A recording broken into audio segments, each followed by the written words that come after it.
번 제3의 벤처붐을 함께 만들어가야 한다고 생각합니다.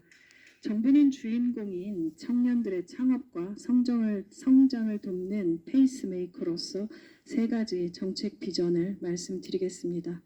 A씨와 V씨들이 창업가의 성장을 돕는 벤처 스튜디오 방식도 적극 도입하겠습니다. 두 번째로는 AI 및 딥테크 스타트업을 집중 육성하겠습니다. 벤처 투자 40조 원 시대를 만들어 가겠습니다. 화이팅! 네, 오랜만에 원래 살던 곳에 와서 그런지 마음도 편하고 아주 익숙한 공간이라서 저도 기분이 아주 좋습니다. 온 세상이 어려움이 가득해 있어 보여도 결국 사람들이 만든 어려움이고 결국은 사람들의 지혜와 용기로 다 해결되어 온 게 인류 역사 아닌가 그렇게 생각됩니다. 사실 대한민국도 여러 가지로 어려움들이 닥치고 있습니다. 그러긴 하지만 우리 대한민국 국민들이 가지고 있는 위대한 위기 극복의 DNA라고 하는 것을 통해서 우리가 언제나 위기를 기회로 만들어서 새롭게 도약해왔고 지금 이 순간도 아마 그 도약이 이루어지고 있다고 생각합니다. 우리 청년들의 도전, 저도 지금도 청년이라고 생각하지만 결코 동의하지 않겠죠. 저도 청년기를 지나왔고 또 인생이라는 것도 그렇지만 사실은 에너지를 가지고 용기 있게 뭔가를 새롭게 시작해 볼 수 있는 시기라고 하는 게 그렇게 많아 보이지는 않습니다. 지금 이때쯤 여러분들이 세계를 무대로 큰 꿈을 가지고 시작하지만 두려움도 많이 있겠죠. 그런데 지금은 정말로 청년들의 용기와 도전을 통해서 새로운 시장, 새로운 가능성, 새로운 기술들을 확보하지 않으면 우리가 세계 경쟁에서 이겨나가기 어려운 그런 시대가 됐습니다. 그런데 제가 참 아쉽게 생각하는 것은 우리 사회에는 이 실패에 대해서 너무 가혹한 것 같아요. 한번 넘어지면 다시는 일어나기 어려운 그런 세상이 돼서 옛날에는 실패는 성공의 어머니라고 그러고 젊어서 고생은 사서도 한다 뭐 이런 얘기했는데 요즘 그런 얘기하면 뺨 맞는다 그러더라고요. 네가 세상을 몰라도 너무 모르는구나. 요즘은 한번 실패하면 끝이고 도전의 기회도 그렇게 자주 주어지는 게 아니다라고 해요. 실제로 여러 가지 제도적으로 보면 일종의 연대보증, 한번 사업이 망하면 개인이 완전히 신용불량자가 되고 다시는 이렇게 정상적인 경제 활동을 못하게 옥죄는 제도들도 많습니다. 근데 제 경험으로는 똑같은 역량을 가진 사람이면 똑같은 의지와 용기를 가진 사람이라면 사실은 실패해 본 사람이 성공할 가능성이 훨씬 많거든요. 통계적으로도 그렇다고 합니다. 그리고 실제로 투자 문화가 많이 발달한 나라들, 그런 사회에서는 똑같은 조건이면 실패 많이 한 사람을 선택한다고 해요. 근데 우리도 그렇게 재도전이 가능한, 과감하게 도전하고 실패를 얻어 다시 일어설 수 있는 그런 환경을 우리가 만들어야 되겠죠. 제가 다른 사람한테 할 얘기가 아니고 제가 해야 될 저의 다짐을 얘기하는 것입니다. 아까 조금 전에 우리 중소기업부 장관께서 말씀도 하셨지만 이제 재도전 펀드도 제가 성남시 경기도 이런 데 있을 때도 조금씩 해봤는데 재원이 없어가지고 크게는 못했지만 실제로 성공률이 꽤 높았다고 해요. 그래서 우리 정부에서도 재도전 펀드는 지금 1조 원 해놨는데 지금 좀 적어 보여요 사실은. 그래서 앞으로는 여러분들이 도전하는 데서 다시 재도전하는 사람들, 실패해서 다시 일어나는 사람들이 더 우대받지는 못할지라도 보통 첫 도전과 차별받지 않도록 그렇게 좀 노력해 보겠습니다. 어쨌든 새로운 기술 또 새로운 시장을 우리가 만들어내지 못하면 우리의 생존 자체가 어려운 그런 특수한 상황에 처해 있는 것이 대한민국인데 우리 청년들의 도전을 정부가 지원하고 또 응원해서 혁신국가로 창업 국가로 나아갈 수 있도록 최선을 다하겠습니다. 여러분들의 오늘 말씀을 잘 들어보겠습니다. 고맙습니다.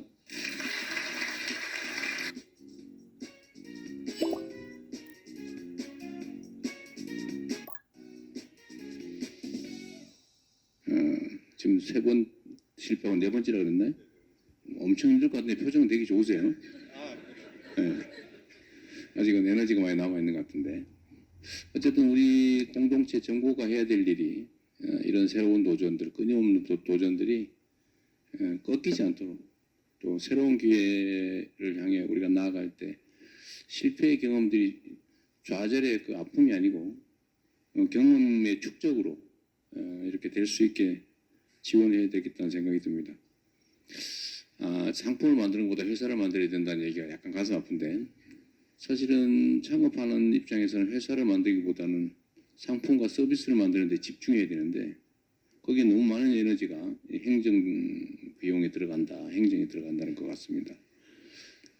사실 정부에서는 이런 문제를 해결하기 위해서 무슨 창업 보육센터니 뭐 이런 온갖 것들을 만들잖아요. 공간도 만들고 행정 조직도 만드는데 이게 여전히 부족하거나 아니면 효율적으로 작동하지 않아가지고 현장에서 많이 부족하게 느끼는 것 같은데 어쨌든 이런 문제를 또 해결하는 게 우리 한 장관님 역할인 것 같기도 합니다.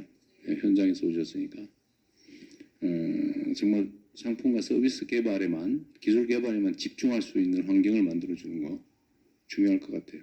이 창업이나 이런 건 특히 그럴 것 같아요. 새로운 길이기 때문에 모두가 새로운 길을 가는데 사실 그 새로운 길은 이미 아는 사람은 별게 아니거든요. 처음 가는 사람들은 너무 어려운 길이어서 상품과 서비스 개발이야 모든 게 처음이겠지만 그러나 행정과 지원은 뻔한 것이어서 그건 정부에서 각별히 좀 더 관심 갖도록 하겠습니다. 4번째에서는 5번째 넘지 않고 성공하길 바랍니다. 앞으로 한 2, 3년 뒤에 유니콘이 많은 나라를 넘어서 유니콘 너머의 그런 데카콘 더 위대한 회사들이 탄생하고 또 국민들의 많은 AI 에이전트 서비스 줄 수 있는 그런 미래가 나올 수 있지 않을까 그런 소망을 하고 있습니다. 용기를 내시기 바랍니다.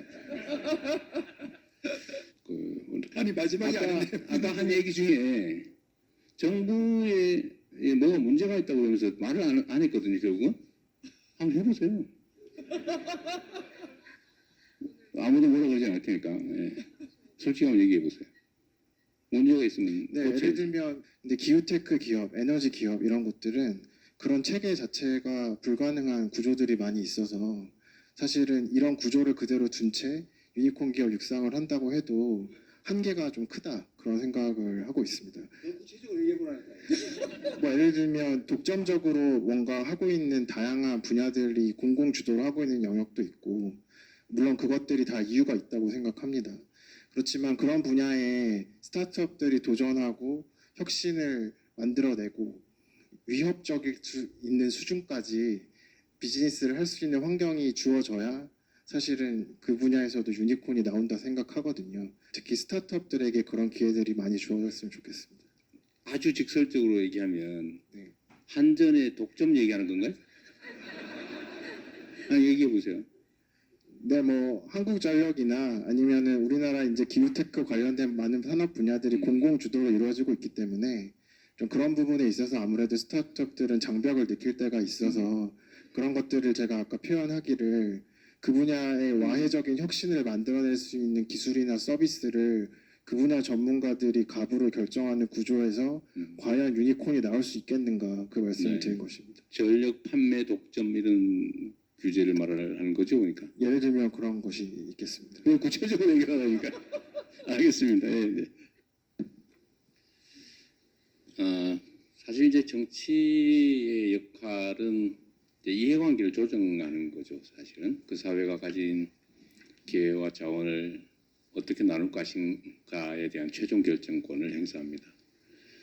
아마 아까 그 하시고 싶었던 말씀 중에 적어도 있었을 거예요. 옛날에 우버 택시인가? 결국은 이제 택시 면허제도 때문에 이제 타다 택시 면허제도와 이제 충돌한 거죠.